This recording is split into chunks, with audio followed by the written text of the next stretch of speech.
Welcome to Application Security MythBusters, your podcast series for understanding the importance of clean code in a primarily digital economy. Our promise is to bring you some of the finest minds in the industry to help you and those you work with understand and learn how to mitigate against the risk inherent in application development.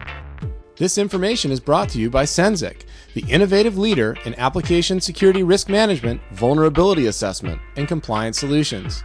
And here is our show host, Mandeep Kara, Chief Marketing Officer of Cenzic.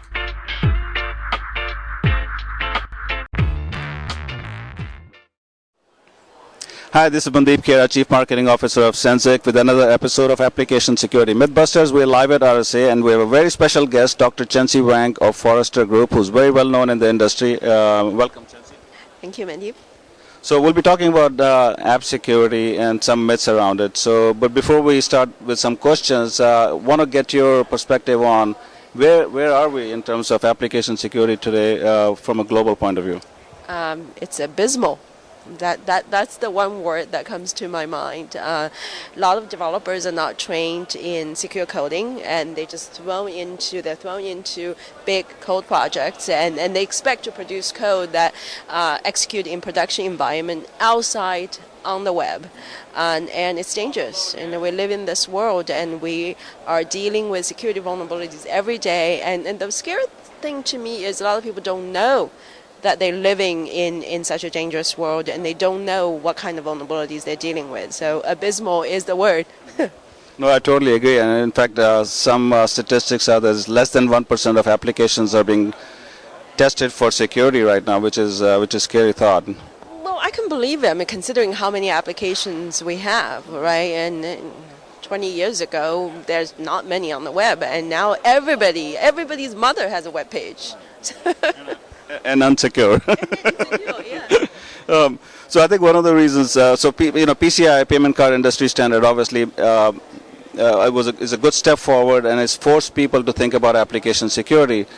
Unfortunately, there are still a lot of companies that are using PCI as a checkbox, and they say, yeah, I'm PCI compliant, so I'm secure. So what would you say to that?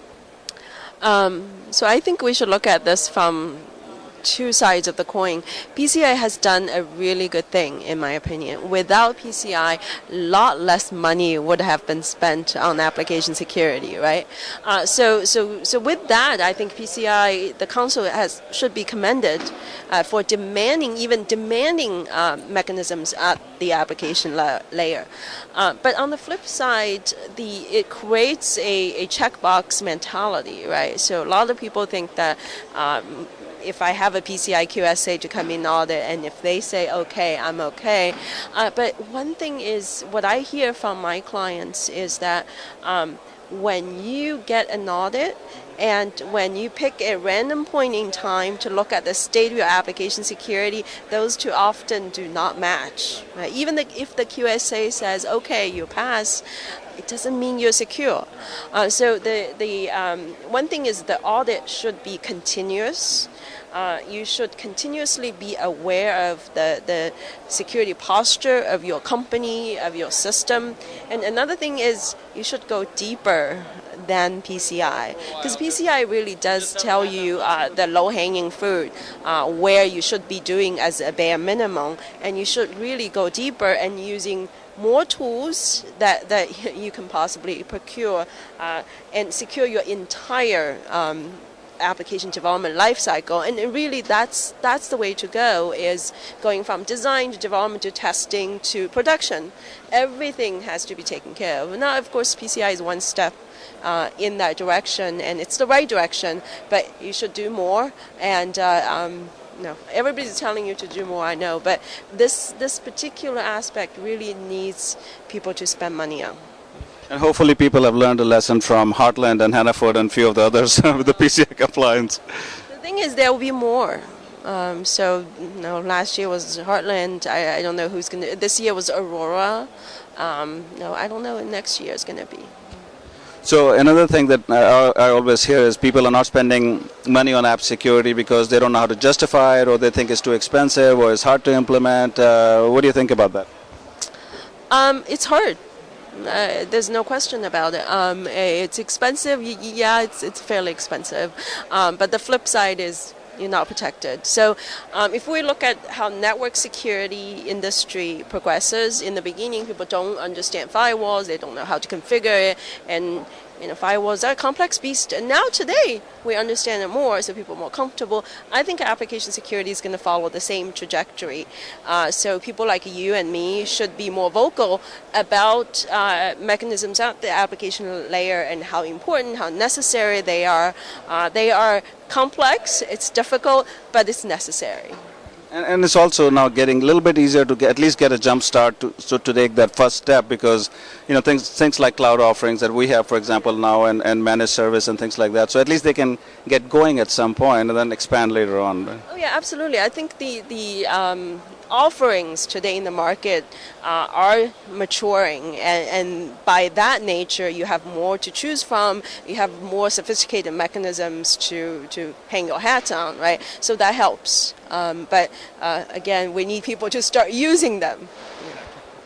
But I think another perception or myth is that if I have SSL, or if I have a network firewall, or an intrusion detection or intrusion prevention system, I'm also protecting my web application. What would you say to those people? How to think differently?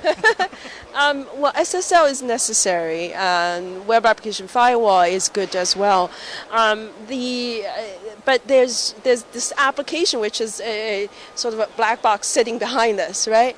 And a lot of the attacks, although you have SSL, the attacks went bypass it, because it's not attacking the SSL protocol. It's attacking a vulnerability for which none of the security mechanism is designed to look for. So that's where the danger comes in. Right? And if you don't know the vulnerability exists, then you don't know how to protect it. So curing problems from the root is where we need to go, and it's a long process, right? So ultimately, I would like to see universities doing more education on secure programming, and we graduate people who can do secure programming from the scratch, but we're not there yet, right? So today we need to bring in tools, bring in capabilities, bring services to secure the code, in addition to using SSL, in addition to use production firewalls and everything. Great. Thank you very much, Chenxi, for your time and sharing your very, very valuable insights. Thank you. Again, this is Mandeep Khera signing off until the next episode. Thank you for listening to Application Security MythBusters. The practices and approaches discussed in all of our episodes are based on both the vast knowledge of our guests as well as the thought leadership and industry expertise of those from the show's sponsor, Cenzic. We value your input, so please feel free to email us at mythbusters@cenzic.com.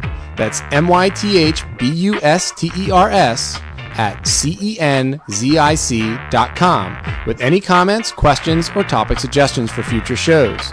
Additional topics in this series, related white papers, and more information are available on the web at www.cenzic.com.